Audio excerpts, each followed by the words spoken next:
beder dig lytte. Vi er her i nat for at blote. Vi beder dig være med os, som vi er med dig. Hun er små børn, der leger og danser. Hun er alle vores sanser. Fria!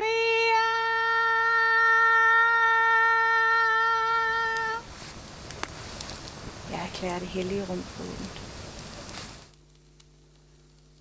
Vi er for at fejre, at lige nu, så er det lyst, og det er varmt. De fleste ting er lidt nemmere. Der er ikke nogen fejring uden noget fællesskab. Så derfor så drikker vi lige om lidt den første skål. Det er at dele et horn. Det er at vise hinanden tillid på mere end en måde. Det er også at erklære, at man ikke kommer her med dårlige hensigter eller skjulte tanker. Må det blive en god sommer og et godt blod, og velkommen til.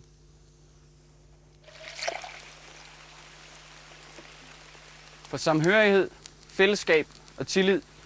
Helt! Helt! For den smukke fornemmelse, det er at kunne stole på den menneske. Helt! Jeg vil hylde Freja, fordi Freja, hun er den, der aldrig lader mig være i fred. Hun er min indre kraft og styrke. Hun er regnen, der renser mig. Hun er min kraft. Så hil Freja. Helt.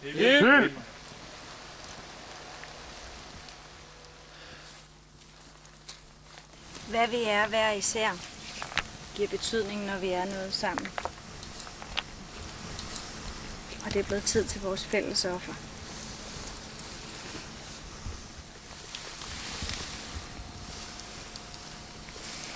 Et alter, de byggede mig op af stene. Ret det glænsede som glas.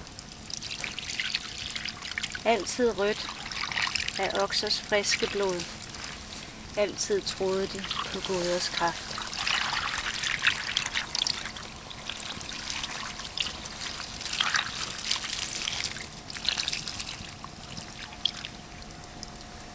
Vi tror på, at guderne vil os det godt og gør en masse ting for os, så derfor gør vi også noget for dem.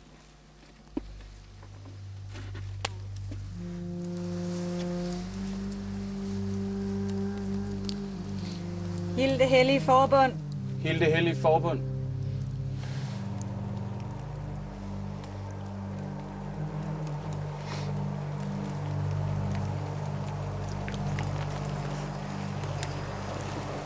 Overflod.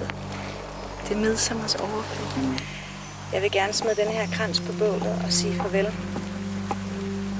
til alt det negative.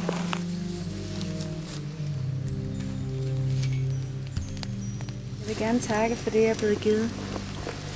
Fordi jeg ved, jeg er blevet givet meget, og jeg ved, det er mit ansvar at realisere det, jeg er blevet givet. Hil magterne omkring os! Hil! Vær alle godt! Hej alle! Og så prøver jeg på at lade være med at gøre krig ud af den her gang. Freja. Hil! Indblik og samhørighed. Helt fri. Hil! Tak. Tak for bålet. Vi har ikke en bibel eller en eller andet dogme om, hvad der sker, når man dør. Dunken mjød!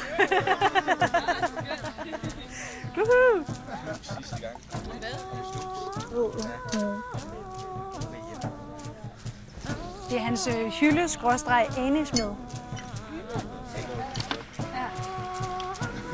Her er der en torshammer her. Ja, og her er... Så skal I være tilbage. På et eller andet tidspunkt så har man ment, at det var for hedensk at spise heste. Så blev det forbudt eller sådan noget.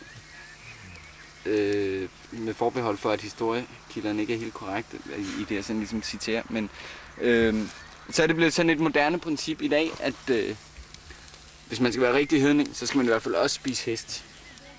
Vi spiser hestekød for at få del i hestens kraft, kan man sige. Og hesten er et magisk symbol i den nordiske mytologi, blandt andet har Odin jo en hest, der hedder Sleipner, som er en shamanistisk hest, der kan færdes lige vel i denne her verden og i den anden verden. Hvem får den? Vil du have den? Ja så. Den er i hvert fald færdig.